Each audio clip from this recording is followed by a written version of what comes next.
You have a significant amount of thyroid symptoms like tired, sluggish, cold feet, cold hands, cold over your whole body, gaining weight easily, requiring an excessive amount of sleep in order to feel rested, difficulty or infrequent bowel movements, depression or lack of motivation, thinning of the outer third of the eyebrows, slow brain processing, lack or diminished sex drive. Like all these pieces should not be this high if you're supplementing with thyroid support.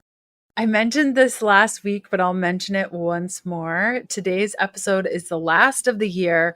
We're taking December 26th off. It's Christmas. Let's go and celebrate. And so we're not going to have an episode go live until January 2nd. So today is our last episode of 2023.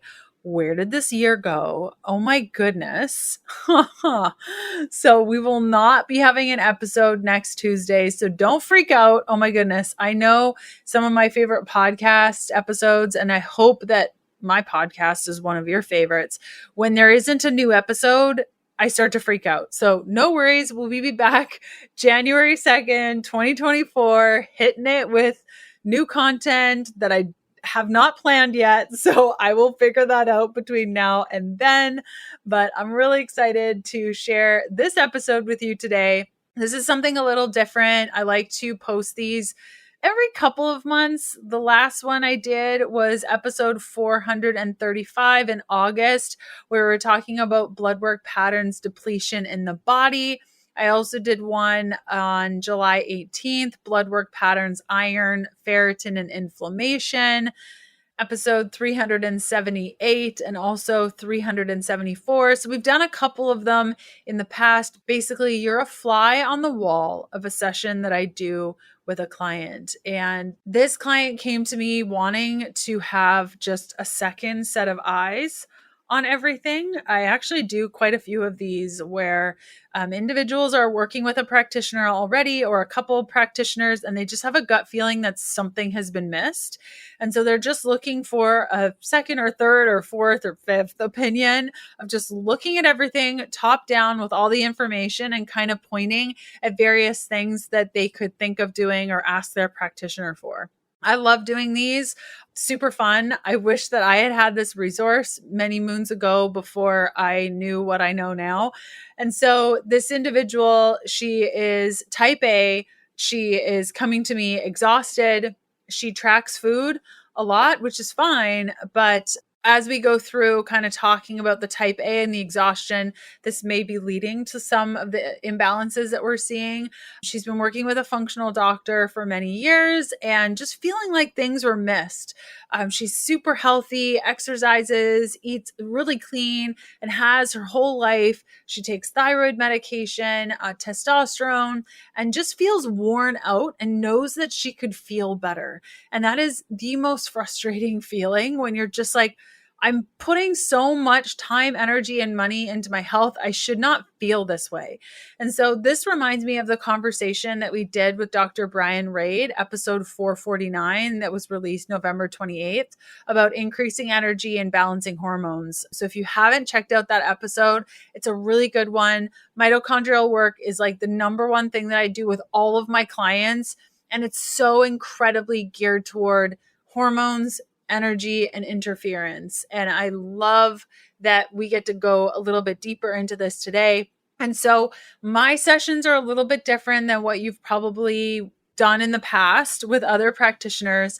I record audios for my clients. Many of them have brain fog and the inability to really delve deep into sessions. And when it comes to really being effective as a practitioner, I find that sitting with an individual for 30 minutes, 45 minutes, 60 minutes, and asking them questions and them kind of going through things, it's just not as effective long-term. And I find that having a chat open where we can text back and forth, in addition to audio messages, just is more effective long-term. So what I'm sharing today are a series of audio messages that I made for this client to help her understand kind of what's going on with her body as this second opinion to the work that she was already doing with her practitioner. We're going to be talking about digestion, bowel movements, electrolyte balance, the importance of balancing and tracking your macros to help with your goals, and the psychological stress of tracking. We talk about mitochondrial dysfunction and the link between exhaustion, fatigue,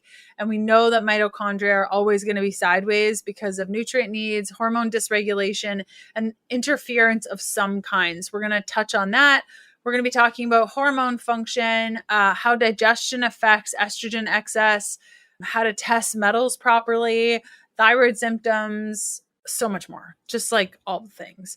And in the recording, I mentioned losing fat takes forever. So what I'm talking about there is metabolic reset, where ideally when we are on a body recomp plan, and I've chatted about this a little bit in the past, you can check out episode 445, which was released on October 31st of this year. It's called Weight Loss versus Body Composition. You might want to check that out if you want to delve deeper into this topic. Yeah, let's leave it at that. Go check that out. It's a super thorough episode that I did solo to just kind of go through what this looks like, why we're doing it, and how we're doing it. And so, yeah, I think we're ready for today's episode. I hope you enjoy it. Hey, my name is Leanne Vogel. I'm fascinated with helping women navigate how to eat, move, and care for their bodies using a low-carb diet. I'm a small-town holistic nutritionist turned 3-time international best-selling author turned functional medicine practitioner, offering telemedicine services around the globe to women looking to better their health and stop second-guessing themselves. I'm here to teach you how to wade through the wellness noise to get to the good stuff that'll help you achieve your goals. We're supporting your low-carb life beyond the if it fits your macros conversation. Hormones, emotions, relationship to your body, workouts, letdowns, motivation, blood work, detoxing, metabolism. I'm providing the tools to put your motivation into action. Think of it like quality time with your bestie mixed with a little med school so you're empowered at your next doctor visit. Get ready to be challenged and encouraged while you learn about your body and how to care for it better. This is the Keto Diet Podcast.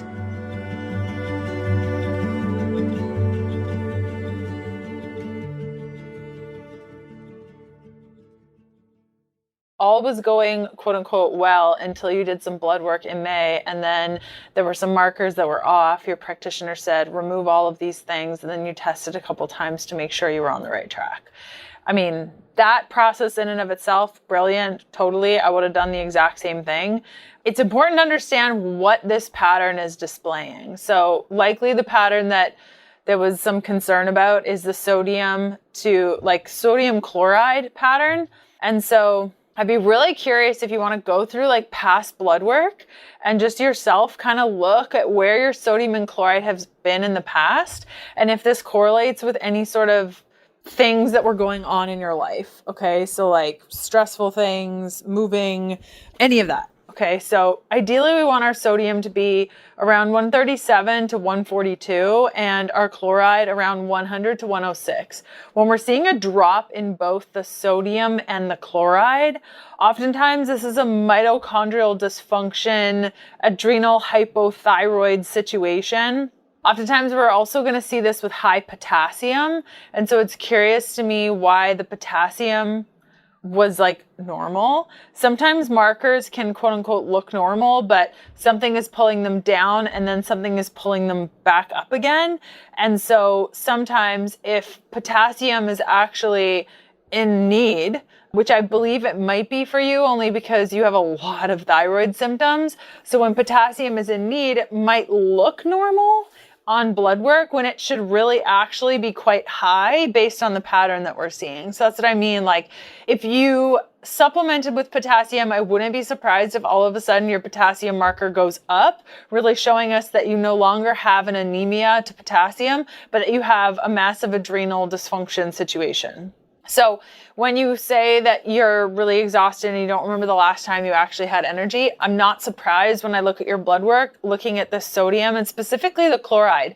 You can kind of tell on the advancement of symptoms when the chloride totally tanks. Like this will tell us if there's an issue with the adrenals, and it often moves with sodium when it's severe enough. This is usually due to chronic stress. It can also be due to low hydrochloric acid function. I wouldn't be surprised if you have some sort of digestive dysfunction, only because you said if you don't take magnesium, you don't go to the bathroom.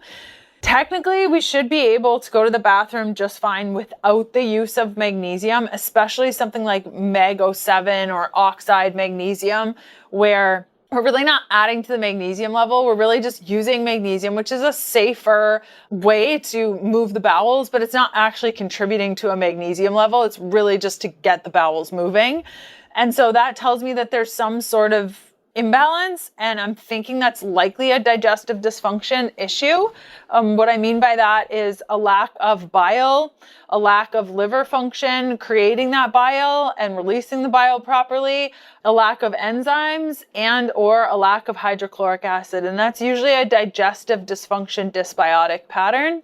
And so I'd be curious if one of the reasons why the chloride showed low on that May test is because there's some sort of digestive dysfunction happening.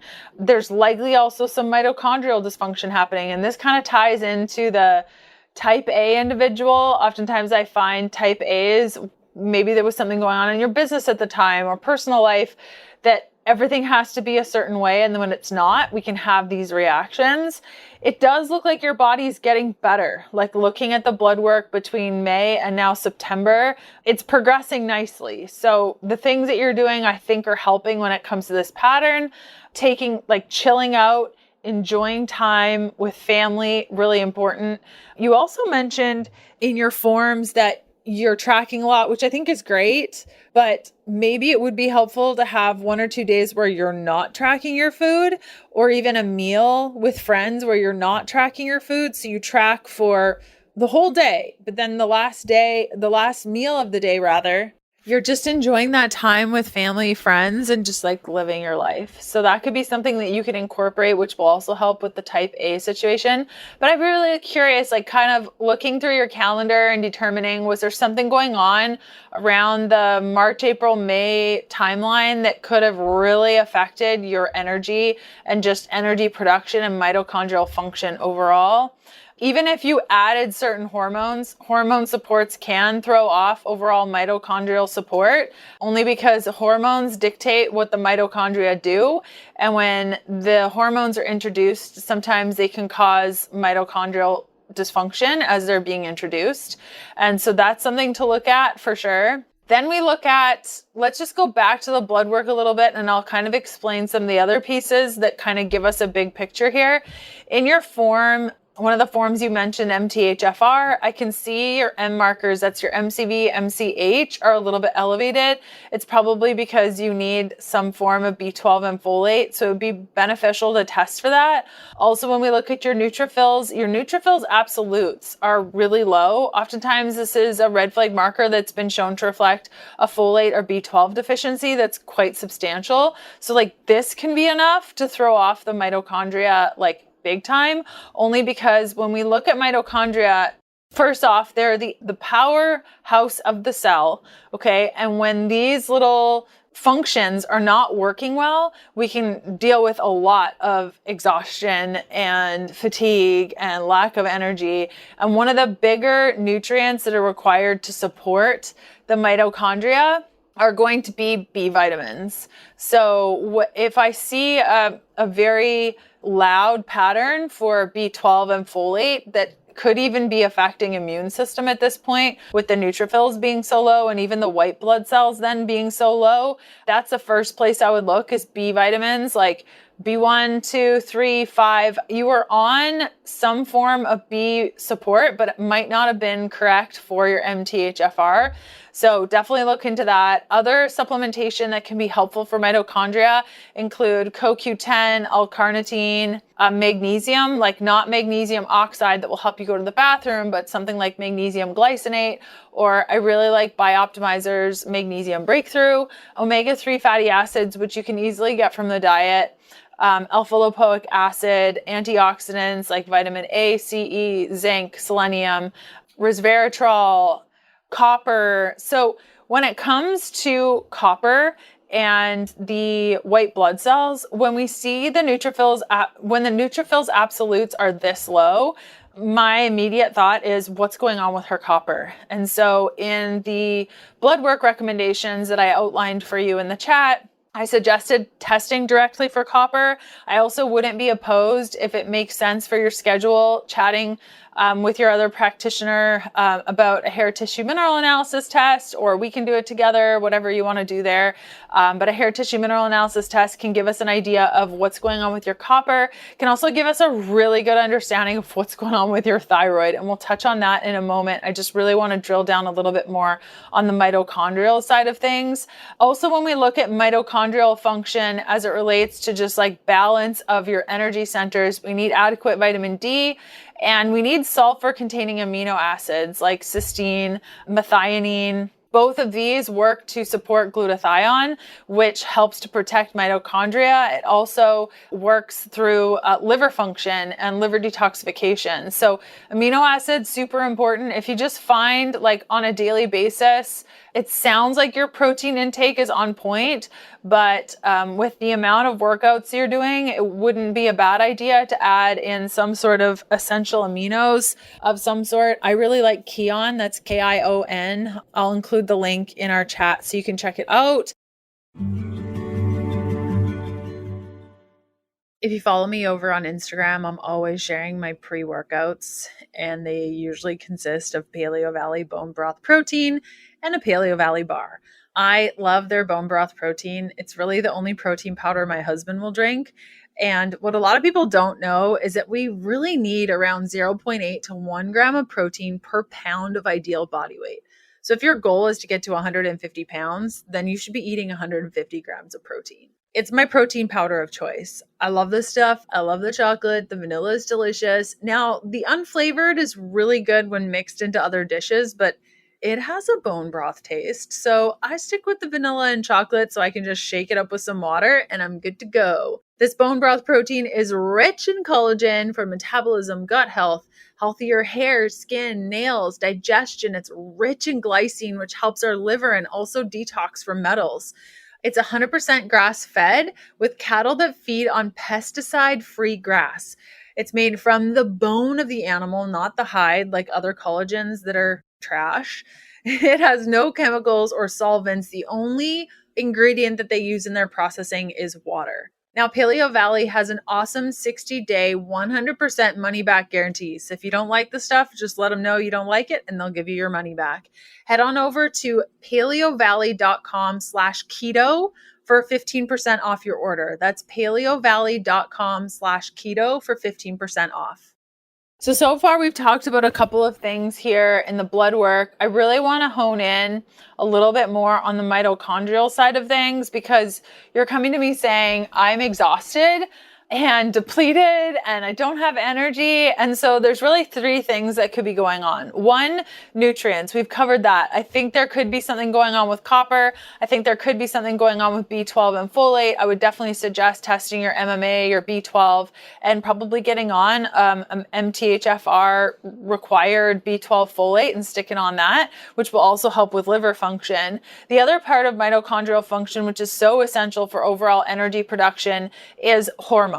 Okay, so when we look at your blood work, it sounds like you're on testosterone. It looks like you're on a really responsible amount. It's not too high, like crazy high. I've seen some pretty crazy things. Your DHEA is a little bit low and your estrogen is a little bit low. You mentioned that you're on DIM. So this brings me to my next kind of like question mark. What's going on with this? Why are you on DIM long term? Is it because your functional practitioner wants you to be on it because you're on testosterone? Oftentimes, testosterone will convert into estrogen in the body, and some practitioners will bring DIM on just to make sure that no estrogen is built up. That's totally fine. But if it's because if you go off of DIM, your estrogen goes crazy, then that's a big question mark in regards to liver. I noticed that in your other practitioner outline, there wasn't any liver support, and intuitively you added some in. I think that was smart. I think supporting your liver makes a lot of sense, only because when we look at, I'm just going to go to it in your blood work. When we look at your AST, ALT, they are a little bit elevated. Your alkaline phosphatase, a little bit elevated.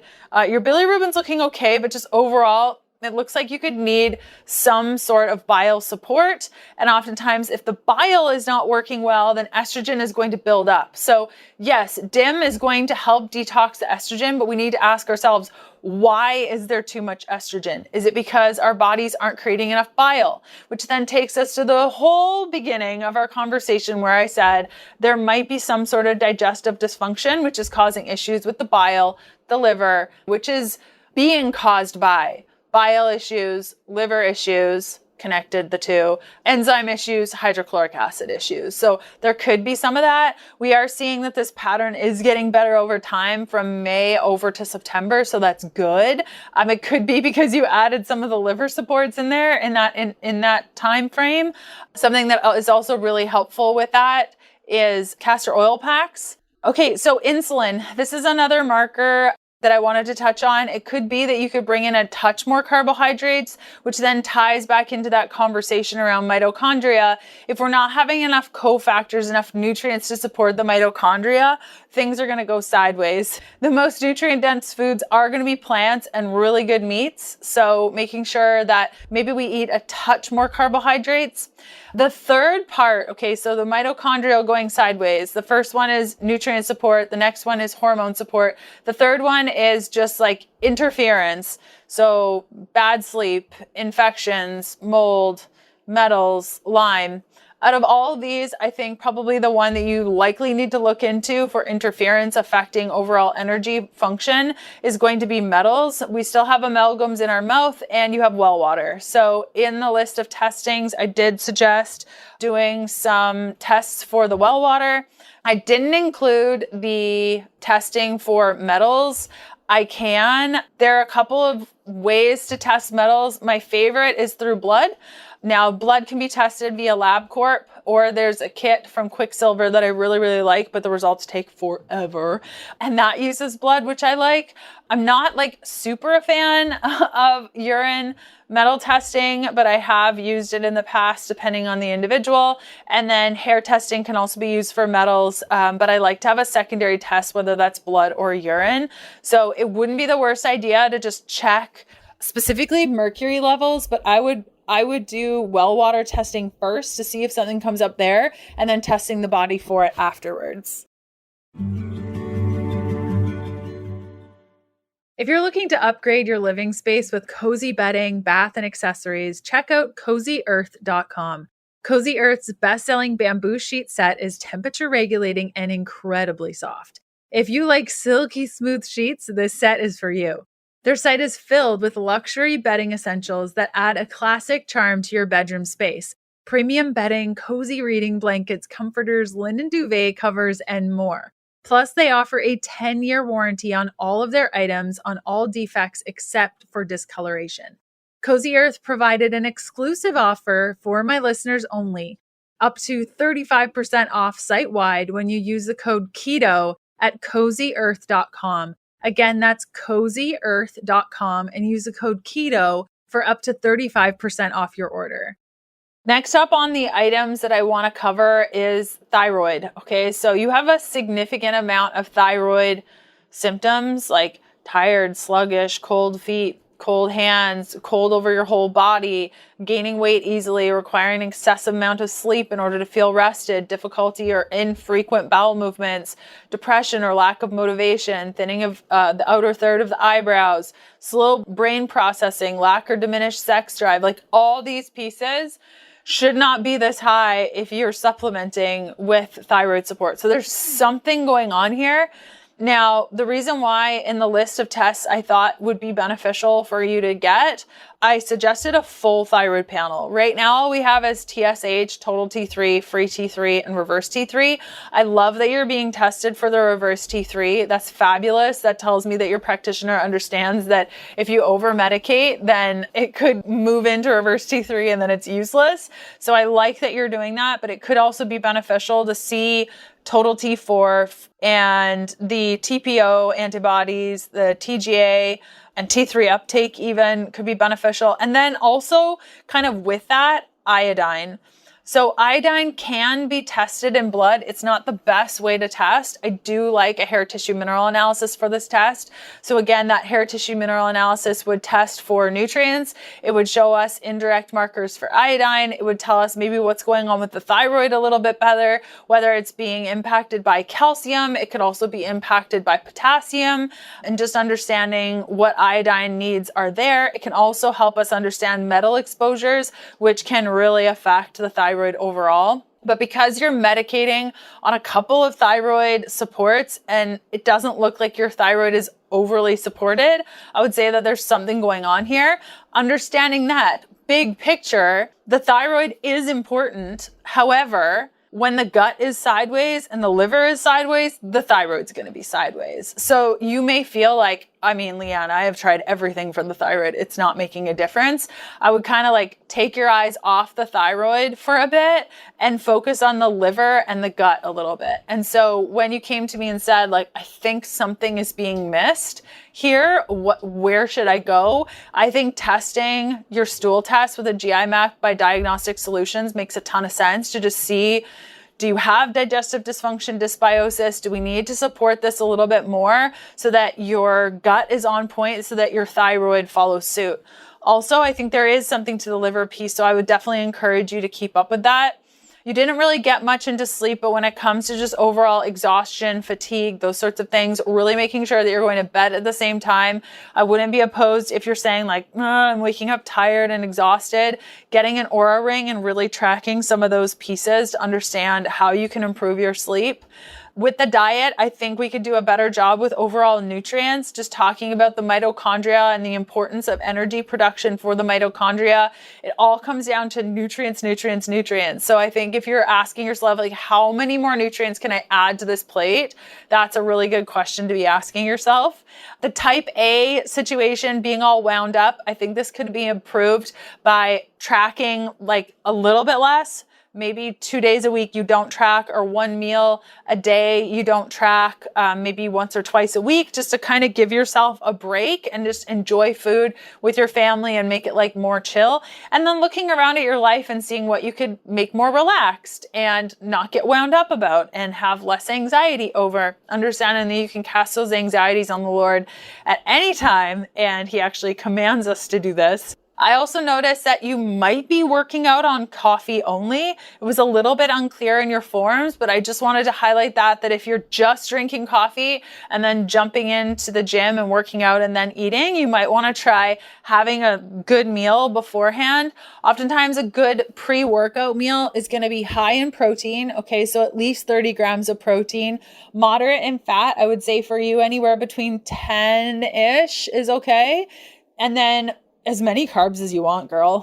So you could do 30, 40, 50, kind of like around there, and kind of see how that influences your lifts. And when all of this is going on, when you're just exhausted and flat and blah, okay, sodium needs to be supported, potassium needs to be supported. So I would definitely recommend, since you're working out so much, some form of electrolyte of some kind is going to be helpful. I really like Element because it's loaded with sodium. So take a look at that.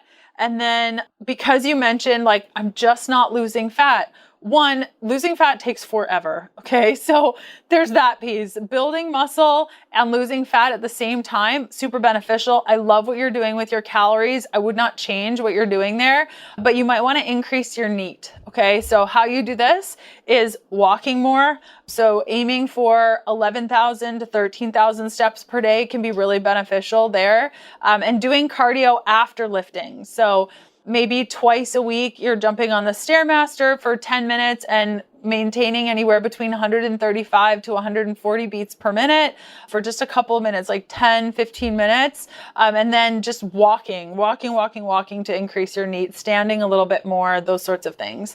Yeah. So I think I covered all of your questions, concerns, comments. I think you're on the right track, but a piece that might be missing in this is a little bit more understanding around what's going on with the metals. And if there is a concern, again, I would do the well water testing first and then assess your body for the metals once you get that result back. And I would suggest doing some form of stool testing to just see whether or not you have a digestive function issue. And then for blood work, I would definitely test iodine, copper, zinc, MMA, B12, folate, a full iron panel to understand if there's some copper issues in there too, and then an update to your CBC with differential just so you can kind of see what's going on with those neutrophils, because if they're still low, that could be a good sign along with the MMA and B12 that you really, really, really need B12 support to help boost up your white blood cells, because when those white blood cells are low, you are going to feel pretty tuckered. So again, I hope this was helpful and I wish you all the best. Okay, bye. I hope you enjoyed our time today and you learned something being a fly on the wall with the session with my client. And I hope you have a great Christmas and enjoy the holiday season with your family and your friends and whatever you got going on. I know that our Christmases are pretty quiet. It's usually like we do a couple things that we've always done for the last 15 years that we've been together. That includes gingerbread house making. And this year I am making a tiny house village.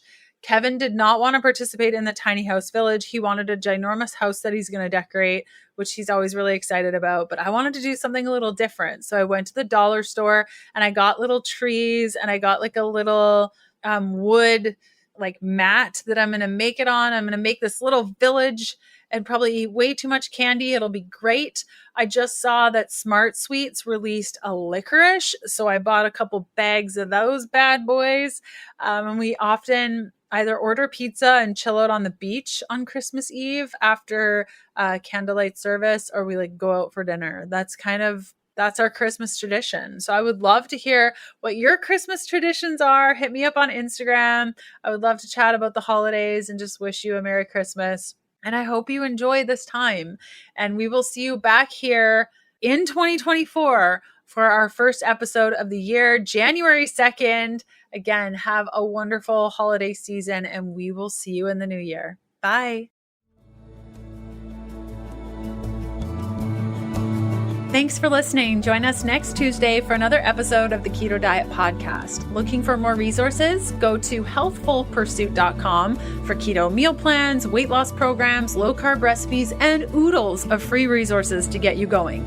The Keto Diet Podcast, including show notes and links, provides information in respect to healthy living, recipes, nutrition, and diet, and is intended for informational purposes only. The information provided is not a substitute for medical advice, diagnosis, or treatment, nor is it to be construed as such. We cannot guarantee that the information provided on the Keto Diet Podcast reflects the most up-to-date medical research. Information is provided without any representation or warranties of any kind. Please consult a qualified health provider with any questions you may have regarding your health and nutrition program.